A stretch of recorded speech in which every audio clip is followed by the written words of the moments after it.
Welcome to the Dog on It Trucking Show, wherein it comes to trucking and safety, the dog is on it. I'm very excited this week to have Matt Richardson of KRTS, Transportation Specialist, on the show. He is a proud holder of an AZ license. Matt is a graduate of the University of Guelph, and he played for the Guelph Griffins football team. He was actually the captain for the last 3 years that he played. And along with his work at KRTS, Matt is the chairman of PMTC, the Private Motor Truck Council of Canada's Young Leaders Group. And I know Matt does a great job with that. Without making you wait any longer, here is the interview with Matt Richardson. I'm so grateful to have Matt Richardson from KRTS on the show with me today. Let's bring Matt in. Hey, Matt, good morning. How are you? Morning, Chris. I'm good. Yourself? I'm really good. I had to shovel some snow this morning, but you know. A little bit here as well. Yeah. Was it wet and heavy and awful? It was. Fortunately, the majority of it had melted already, so it was a fairly fast cleanup. But yes, it was wet and heavy. Yeah. Oh, well, wonderful. Hey, Matt, can you tell our guests, our listeners, and our viewers a little bit about Matt Richardson? Yeah, so I've been, first of all, thanks for having me on. I appreciate the offer and look forward to our conversation. As you know, Chris, I've been in the trucking industry, I tell people, all my life. I used to go to the yard with Dad when I was 5, 6 years old. That's when I started washing trucks. So basically when I was old enough to hold a scrub brush and provide some cheap labor, that was my introduction to the trucking industry. Throughout my high school years, it was a part-time job for me, doing all sorts of different truck washing, yard maintenance, basically anywhere help was needed. And then as I got a little older, I got more involved on the office side of things. While I was away at university, every year when I came back in the summer, I learned a different piece of our business, whether that be, scheduling, dispatching, management. I also, part of the understanding was that if I was going to be involved in KRTS, I would go through all of the different training programs that we offered. So one year got my AZ license, another year got my heavy equipment operator certificate, another year got my dispatching certificate that we offer through a program here. So that was part of the understanding that if I was going to be involved and selling our services, I was going to go through them all. That's pretty cool. I didn't know that you had your heavy equipment license. I suspected about the AZ, but see, that's something. I've never operated any heavy equipment. Yeah, I have very little other than going through the program, the full 190 hours that we offer. I have not much operating experience outside of that. But again, I've been through that entire program and have the certificate. So when it comes to speaking with individuals who are looking to make that a career choice, I can provide some real insight from someone who actually has gone through the program. Right, that's pretty cool. And I know KRTS is a family organization.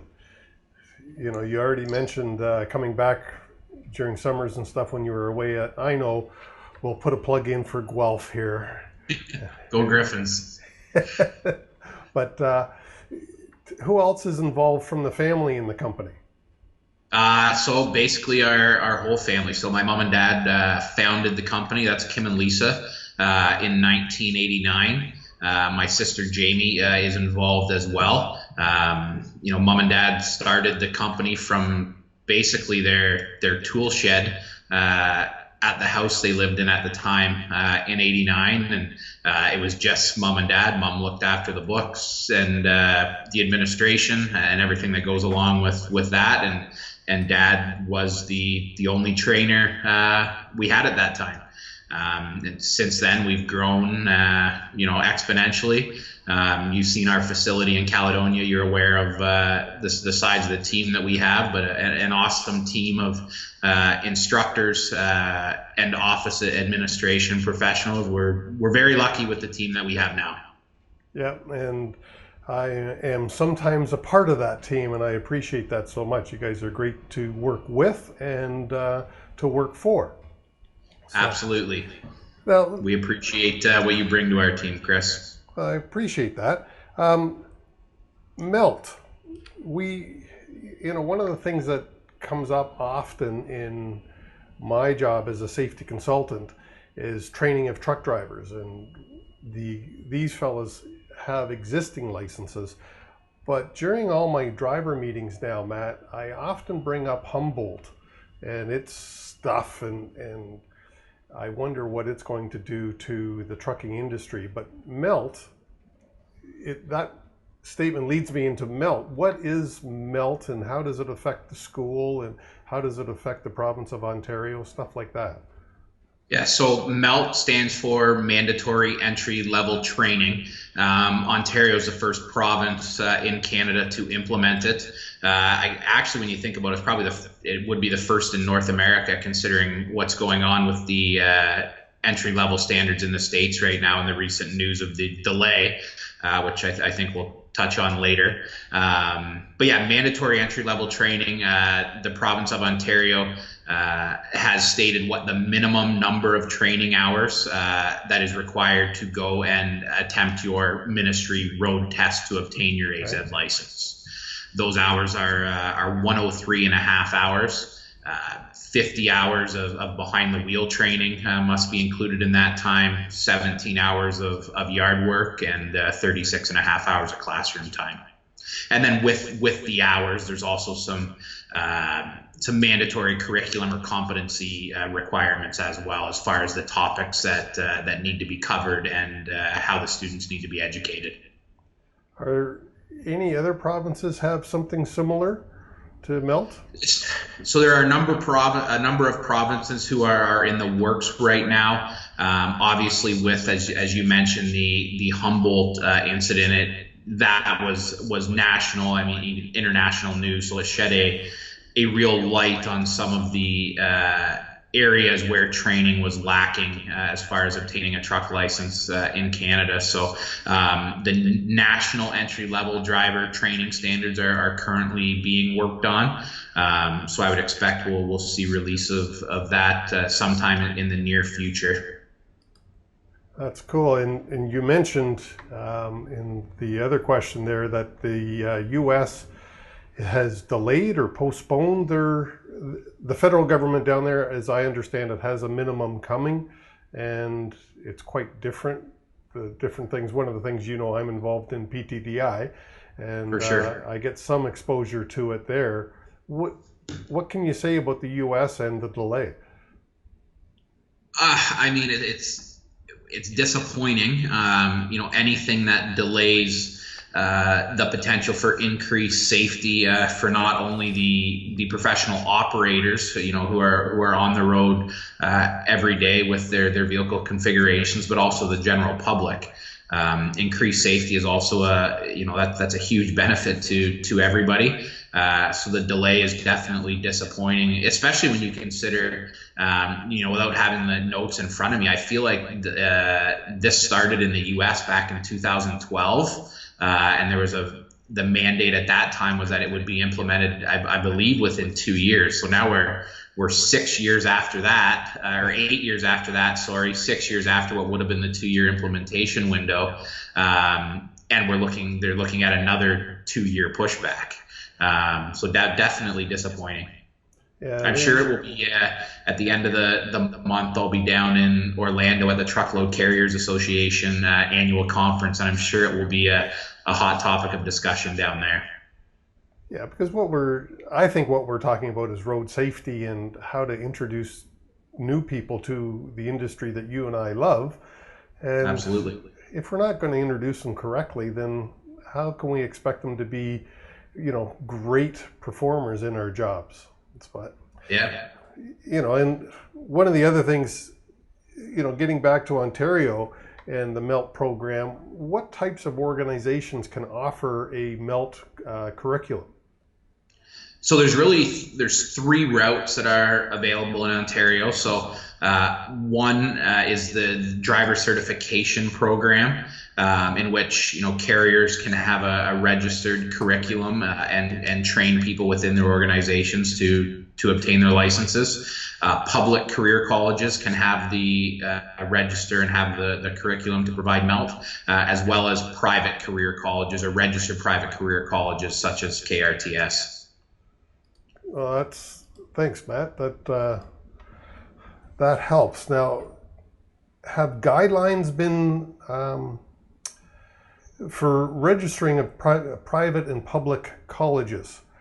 Have guidelines for the needing to be registered in a license? Have we eliminated the licensing mills? Let's put it that way. Yeah, that's a great question, Chris, and definitely a conversation that is had regularly amongst the schools who run in the, I'll call it the green light district, the schools that do things right, versus the licensing mills, as you mentioned, who, we comment that they run in the red light district. MELT has definitely helped, and the requirements for MELT have definitely helped in eliminating some of those licensing mills and the companies that operate in the red light district. Unfortunately, people who aren't the most ethically sound will always find ways around regulations. So we are still facing issues with people entering our industry who maybe have the certificates or are being told they're receiving what is required under the MELT guidelines when that really isn't the case. So as much as the government has tried, and hopefully MELT has eliminated at least some of those schools, you say that there's still a way that some of the licensing mills are still around. Yeah, definitely. I mean, we get calls, I wouldn't say on a regular basis, but frequently enough that we know it's still an issue, from companies who are looking to bring drivers on board who have the documentation saying they have graduated MELT programs. However, it's very apparent based on their skill level and the inability to answer some fairly easy questions about the amount of training that they've received, that we know that that's not the case. Now, Matt, I'm just playing with the computer here, but with my work through TTSAO, I go out to audit some new schools, and my question involves around that. Some of the schools that have applied to TTSAO haven't met the TTSAO standard. There was one school, actually several, that I go in, and they can't even provide lesson plans, for instance. When you applied way back when to become a MELT school, what's involved? Like, do you have to have lesson plans? I don't know. Like, I'm not on the school side of it. Yeah, it's a pretty detailed process. We've been a registered private career college for a number of years, going back well before my time, being on full time. So for us, the process, we didn't have to go through the full registration process because the school itself was already registered, but there was new programs that had to be registered. And within that registration process, yeah, you're absolutely right. We have to submit lesson plans, the different hours that are going to be spent on different topics as they relate to the MELT guidelines. We have to have documentation in place for how those hours are going to be tracked, grading guidelines, all sorts of different information had to be included in that program registration. We are a registered and certified school through TTSAO. They did develop and create a curriculum, so that is a curriculum that we used in the registration process. But it's a difficult process. The ministry has a difficult job in trying to get out and enforce all of the different registered schools that are out there. It's one thing to register and submit and get approved. it's a different thing to make sure that you're keeping up with all the regulations after that approval. Yeah, I can't imagine it is easy to meet all the ministry guidelines and everything like that. And congrats for KRTS. I mean, you guys did it long before. Well, let me ask it this way.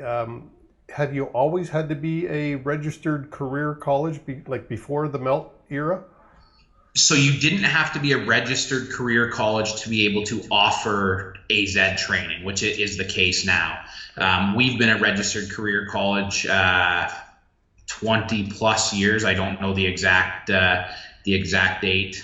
We have 7 registered programs with the Ministry of Training in Colleges and Universities. So we're very aware of the requirements and the guidelines in order to make sure that we're operating properly and up to our standards. And along with our ministry here in Ontario and the private career colleges, our AZ, our 200-hour AZ program is also a certified course through PTDI, which is a Professional Truck Driver Institute, as you're aware of. But that's a whole separate organization and kind of governing body that we got to make sure we keep our program up to standards with in order to maintain that certified course, which we see as a huge value. Right, and I mean, I know you're members of PTDI. You're members of TTSAO, and I know Kim, the school KRTS, is members of TTSAO, and of course Kim does a lot of work with TTSAO. He is, if I remember, the chairman. Is that the right word? Yeah, chairman or president. I forget exactly how they word it. I believe he is the president. Yeah. Okay. So we give a shout out to TTSAO anyways, because they do a great job in Ontario. They really do. They're a great organization. Their board is made up of some great people who have the right initiatives and mindset as far as the betterment of the industry. I think their pre-qualifications they're doing now for schools who are looking to become TTSAO approved is phenomenal. It's making sure that if a facility wants to fly that TTSAO flag, that they're going to be up to the standard that's associated with the TTSAO. We're happy to have passed. We did a requalification audit with them, early on in the process, and happy to have been successful with that. And I think it's a great initiative going forward that has definitely received some really good feedback from the industry. A lot view it as a major positive. Well, yeah, and it is a major positive. And can I ask you one more kind of TTSAO question, I guess? Insurance right now, trucking insurance specifically, is a hot topic. It's certainly in what we would call as a hard market. It's difficult for new companies to start, things like that. A lot of companies are having difficulty hiring new drivers. Does coming from a school that's branded TTSAO have an advantage? What would you say? Like, if new drivers or potential people are looking, how would you pick out a school? Yeah, the easy answer to that question is yes. The more detailed answer would be that it really depends on the insurance providers that these carriers or private fleets, any hiring companies are using, as all providers have different requirements. There are a lot of similarities, but different intricacies within them, as you know. So I know there are a number of the major insurance providers do recognize TTSAO and the courses that we offer. So it's definitely a positive. And with some, it depends on whether a participant is taking the 103.5 hour program or the 200-hour program. There is simply just some insurance companies that say, no, the 200-hour program has been our standard since prior to MELT, and that's going to continue to be the standard. So they will require a graduate of the 200-hour program. But there are still lots of opportunities out there for graduates of those 103.5 hour programs as well. What we always suggest, when we're getting inquiries from students and they're wondering, why KRTS, or, if they're wondering maybe why another TTSAO school is, call the carriers or private fleets that you may be interested in working for, and ask them and get their opinion on where you need to attend school. Yeah, that's one of the things that I always say to anybody who asks me about picking a school is pick your carrier and figure out, what school they would hire you if you were a graduate from. That would be the easy way. Yeah, and even if you're not 100% sure, because people come into the industry not knowing, what route they want to go, whether it's long haul, curbside, regional. It's fairly easy access to get different kinds of fleets information.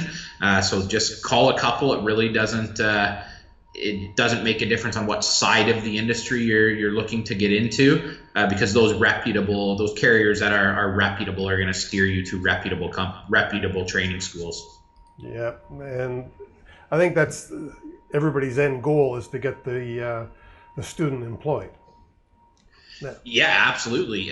Get them employed, and make sure when they are leaving our facilities that they have the education, skills, and tool set required to be safe and professional operators. And as a road user, I thank you. Now, what other courses? We were talking largely about AZ Truck Driver Training Program. And that's what I know KRTS as. I got very little exposure to anything else at KRTS. But what other programs do you offer? I know you mentioned you've got your heavy machinery ticket, or whatever that's called. What else do you have? We have, there's 2 AZ programs that we have registered. We have a DZ professional driver program registered. We have a dispatch program registered. We have a standalone heavy equipment program, and we also have 2 different combination programs that mix in your AZ license with different pieces of heavy equipment. That's on our student side, and then on our corporate training side or fleet training side, we have 30 plus different programs that are all customizable depending on what a customer needs. We're fortunate to have, we're pushing 450 fleet customers now in both Canada and the US. So all sorts of different offerings that are customizable and available to them. Yeah, that's pretty cool. I didn't know that you had a dispatch program and stuff like that. We do, yes. And I know part of corporate training, let's give a shout out to NATME, because Safety Dawg and KRTS do hold those NATME courses at your location in Caledonia, and they are coming up in March, if I remember. We've got them scheduled. Yeah, we got both a certified driver trainer program running in March through NATME, as well as a certified director of safety course. And now that you bring up NATME, one of the things that at KRTS we're very proud of, not only to offer that program, but any of our instructors that have been with us for once they've hit a year milestone with us, we put them through that certified driver trainer program at no cost to them. Once they complete it, there is a pay raise involved. So I think that it just partly shows our dedication to making sure that those trainers that are out educating the entry level participants into the industry are really receiving the best training available. Yeah, and I'm really proud to be involved with NATME as well, and I think it's a great organization, and for safety people and driver trainers, there's not a lot of certification out there, and NATME offers a really good one. Now, yeah, you're absolutely correct, and you're a great facilitator of that program for us, and we appreciate that partnership. We're obviously big supporters of NATME for our instructors as well as the industry, and we're also big supporters of the TTSAO certified defensive driving instructor programs that are out there. Yeah, the TTSAO, the company, I forget the name, out of Cleveland. Avatar. Yeah, and that's another good program, and KRTS got me trained up to be one of those instructors as well, so I appreciate that.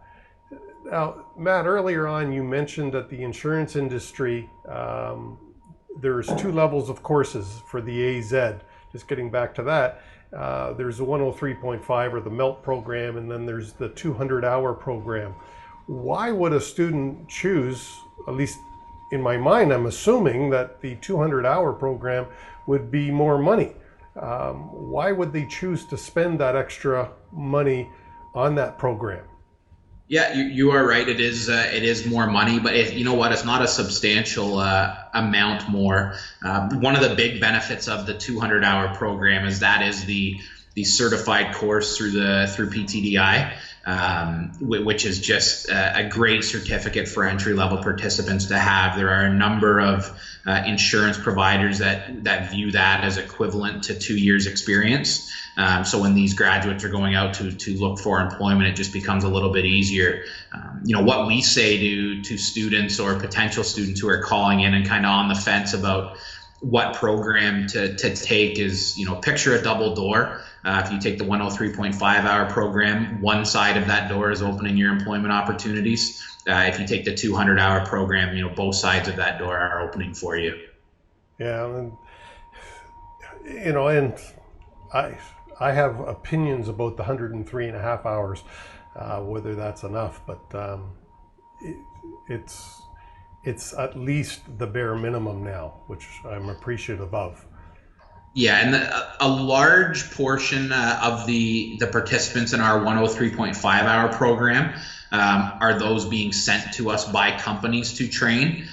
So we really know that once they finish KRTS and the 103.5-hour programs, they're entering into a training or mentoring program within their fleets as well. All right, so that makes me feel better. Now, what else? Well, you and I drive the roads with these people, and we see examples every day of professional truck drivers, but we also, I'm sure, see examples every day of other types of truck drivers and other types of car drivers, which is Absolutely. something, by the way, you didn't mention car driving. Yeah.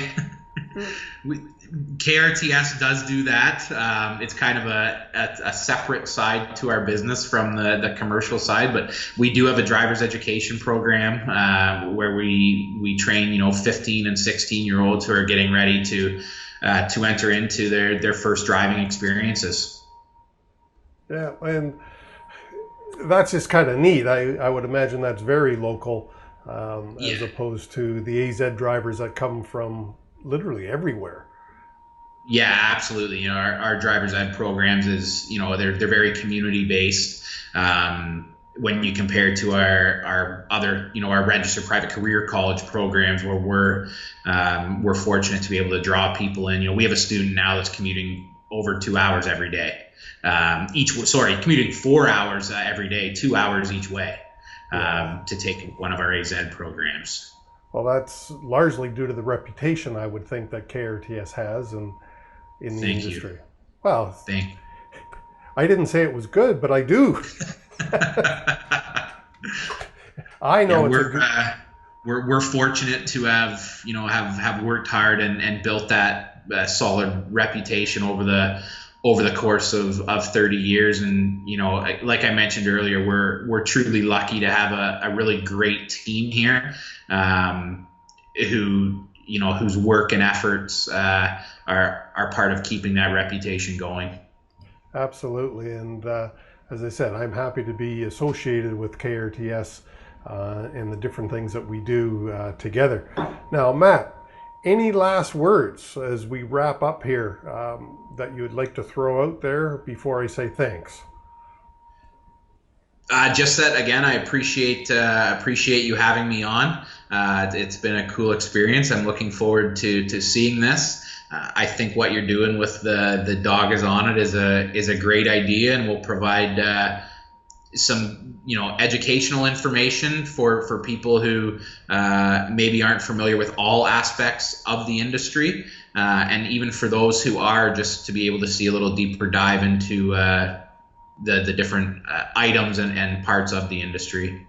Well, and I thank you for those kind words. The Dog on It show is going to be, I guess, leveraging maybe my contacts, because as you know, as you get older, you develop more and more contacts, And when I started to reach out to people to say, hey, do you want to be on a show and be interviewed and talk, everybody has been so gracious and said yes. Awesome. This has been a great experience for me. Kim's coming on the show very soon. Another friend of ours, Glenn Caldwell, has agreed to be on the show very soon. So I'm excited about those opportunities just to get to talk to people and learn more, as I just learned more about KRTS today. And I thought I knew a lot about KRTS because of our relationship. But Matt, I just wanted to say thanks so much for being on. It's great to have a relationship with you and the KRTS group, and I thank you very much for that. Thanks, Chris. Thanks so much, and I know you enjoyed listening to Matt. Don't forget to click a like and subscribe to the podcast or the YouTube channel, depending on how you consumed this week's interview. Next week, I'm looking forward to sitting down with Mr. Glenn Caldwell of NAL. I'm excited to be interviewing Glenn next week. That's it for this week. Please click like and subscribe. Safety Dawg is out.